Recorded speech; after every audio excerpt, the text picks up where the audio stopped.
All right, so you know how, like, if we always talk about these big physics ideas, Yeah. but the world, like, just feels so normal, right? Hmm. Like, you were listening to this and it's like a thing you were doing. It is. But what if this was, like, just one possibility? Okay. And there are a bunch of other realities where, like, all sorts of other crazy stuff is happening right now. Right. Kind of wild. Yeah, I mean, it sounds like science fiction. Totally. But this all comes from, like, the most basic stuff about how the universe works at the smallest level. Oh, yeah, quantum mechanics. Right. Quantum mechanics. And it is so different than the physics we see in the world around us. Exactly. Like, if I throw this pen, Yeah. I can, like, kind of tell where it is going to land. Huh? But if you look at, like, an electron, Right. all bets are off. Totally unpredictable. Yeah. And so the big question is, like, when and how does that quantum weirdness Right. become the normal world that we see? Yeah, that's the big mystery. And one of the, like, craziest answers to that is the many worlds interpretation. Yes. And it starts with this thing called superposition, which is already a pretty wild idea. Yeah, and many worlds really just takes it to the extreme. Okay, so superposition, Yeah. for folks who haven't, like, gone deep into the quantum world, Yeah. imagine, like, a tiny particle, Okay. and it's not in one specific place. Uh-huh. It's like, it's kind of everywhere at once. Yeah, all at the same time. Or at least it's in all the places it could be until we look at it. Until you try to measure it exactly. One of our sources describes it as, like, probability clouds of where the particle might be. That's a great way to think about it. Yeah, it's wild. It is. So it's like all these possibilities are just kind of hanging out. Just swirling around. And Yeah. the best way to see this is with the double slit experiment. Right. Actually, we did a whole deep dive on that a while back. Yeah, that was a good one. If you want all the details on that, you should definitely check it out. Yeah. But the main point is you have these particles and you shoot them at a wall with two slits. Too little open. And they don't just go through one or the other. Right. They act like waves Yeah. and create this interference pattern. It's like they went through both slits at the same time. Yeah, it's like they took every path at once. Exactly. And quantum mechanics describes that by saying that each particle is a superposition of all those possible paths. Yeah, like all those paths are real possibilities. But here's the thing. If you try to figure out which slit the particle actually went through, Right. that interference pattern goes away. It just disappears. And it looks like the particle just picked one path. Yeah. So what's up with that? Well, this is where the Copenhagen interpretation comes in. Ah, the Copenhagen Interpretation. Yeah. It says that when you measure something, Yeah. you force the wave function to collapse. Hiccup shoes. So that probability cloud Right. becomes just one definite outcome. One reality. And that was like the bridge between the quantum world and the normal world. Exactly. From all those possibilities to the one we actually experience. But a lot of physicists, even like the people who came up with quantum mechanics, Oh, yeah. weren't really happy with this idea of like collapsing wave functions just because someone is watching. Yeah, it does seem a little strange, doesn't it? Yeah. And Schrödinger, he came up with this thought experiment with a cat to show why. Oh, yes. The famous Schrödinger's cat. So imagine you have a cat Okay. in a box, In a sealed box. and in the box with the cat, Yeah. there's a vial of poison, Uh-huh. and it's connected to a device that's triggered by a radioactive atom. Okay. So if the atom decays, the poison is released. Yeah, and here's where it gets really weird. Okay. Quantum mechanics says that until we look at it, that atom is in a superposition of states Both decayed and not decayed. at the same time. Yeah. So if that tiny quantum event is in this blurry state, Right. doesn't that mean the cat is too? The cat whose life literally depends on the atom. Is the cat both alive and dead until we open the box? It seems absurd when you think about it on a larger scale.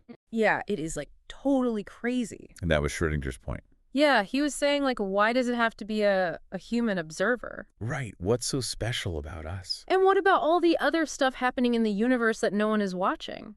Exactly. It raises a lot of questions. But the stuff we've been looking at says that there are some newer interpretations of the Copenhagen interpretation. Yeah. Like this thing called decoherence. Right. Decoherence. So it's like saying that quantum superposition doesn't really last that long. Not at the macroscopic level. Especially when you're talking about like a cat, which is interacting with its environment. Right. All the atoms in the cat in the box are constantly interacting with each other. Yeah, so it's like all that quantum fuzziness gets kind of smoothed out by the everyday world. And those different possibilities Right. become more like definite outcomes. So it's like the universe kind of settles on an answer like the cat being alive or dead Uh-huh.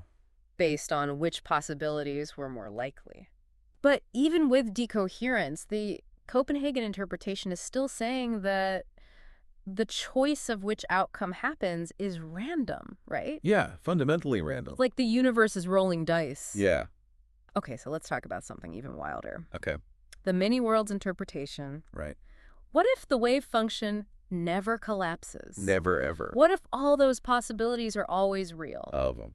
If we can imagine a cat being both alive and dead, Yeah. why not just go all the way with it? Up away. What if all those possibilities extend to us? To the observers. And to the whole The universe? entire universe, yeah. So if we open the box and the cat is alive, Yeah. Many Worlds says it's not because the wave function collapsed. It's Right. because we are now in a timeline A branch of reality. where the atom didn't decay, Uh-huh. but there's another reality out there Yeah. where it did decay, and another us is dealing with that. With a very different outcome. It sounds crazy, I know. but it's based on the math of quantum mechanics. That is And it was actually proposed back in 1957 by this guy named Hugh Everett. right, in his PhD thesis. And it's this idea of branching realities that we call the many worlds interpretation. Exactly. So going back to the double slit experiment, Yeah. instead of those multiple paths merging into one, when we look at the particle, Uh-huh. many worlds says all those paths keep going in separate realities. They all exist. And we just happen to be in one of them. Right. And those bright bands in the interference pattern, Yeah. those are just the realities where more of the particles ended up. More paths leading to the same outcome. So more populated realities. More versions of you seeing that outcome. It's a lot to think about. It is mind-boggling. I mean, it seems kind of extreme to say that the universe splits every time something quantum happens. Yeah, one of our sources said it was like building a whole new house just to avoid doing the dishes. Yeah, compared to just having the wave function collapse. Yeah, but even the Copenhagen interpretation has all those possibilities before the Oh, collapse. that's true. So they both have to deal with those multiple realities in some way. But the Copenhagen interpretation merges them all into one. Right, through the collapse. And many worlds just says they all continue. They keep branching off. It's like these infinite parallel timelines all happening at the same time. Yeah, it's a lot. And one of the things our sources pointed out was that many worlds might actually be a simpler explanation mathematically. So. Because the equations of quantum mechanics don't have anything about wave function collapse. Right, it's just something we added. So many worlds is kind of just taking the math at face value. And letting the universe do its thing. But Everett's idea wasn't exactly popular when he first proposed it. Yeah, why do you think that was? Well, he was just a grad student at the time. Yeah, that doesn't help. And then he went into military research. So he wasn't really in the physics world anymore. Plus, the whole idea of infinite copies of yourself living out every possible choice you could have made. That's a lot to process. Yeah, it can kind of freak people out. Existential crisis, for sure. And remember, we still haven't actually proven many worlds. Right, it's still just an interpretation. But it's a very popular one because it fits the math so well. And it doesn't need any extra assumptions. We can't just like hop between universes to check, though. Not yet, at least. And many worlds isn't completely figured out either. Yeah. There's still a lot of research being done on how these branching realities work. Like how they interact or don't interact. And how the probabilities that we see actually come from this constantly branching universe. Right. But there's one really important difference between many worlds and Copenhagen. Okay, what's that? Many worlds is deterministic. Deterministic. So in any one branch of reality, Yeah. everything happens according to the laws of physics. Cause and effect. It's like a movie reel that just keeps playing out. But with infinite branches. So all that randomness we see in quantum mechanics, Yeah, like when atom decays. it's not actually random in many worlds, No, it's just that all possibilities happen. but we only see the one in our branch. We are just along for the ride in our particular timeline. Wow. Yeah. But then that brings us back to the whole free will question. Right. If everything is deterministic Yeah. and all choices are made in some reality, Yeah. does it really matter what we choose here? It's a deep philosophical question. That's something that physicists and philosophers are still arguing about. Yeah. But you know, one of the sources we read actually had a fun way of putting it. Oh, yeah. They said that many worlds is like a giant choose-your-own-adventure book. Okay, I like that. So you, the listener, Yeah. you get to choose which branch of reality you experience. You get to pick your adventure. Yeah. So choose wisely. And speaking of making complex physics accessible, Uh-huh. hold on, did you hear that? What was that? That sounded like Diana from Physics Girl. No way. It is. Well- She's beamed in via PBS spacetime. That's awesome. And she has some challenges for Matt. Matt from PBS Space Time. Okay. First, she wants him to prove that the Earth is round. Okay.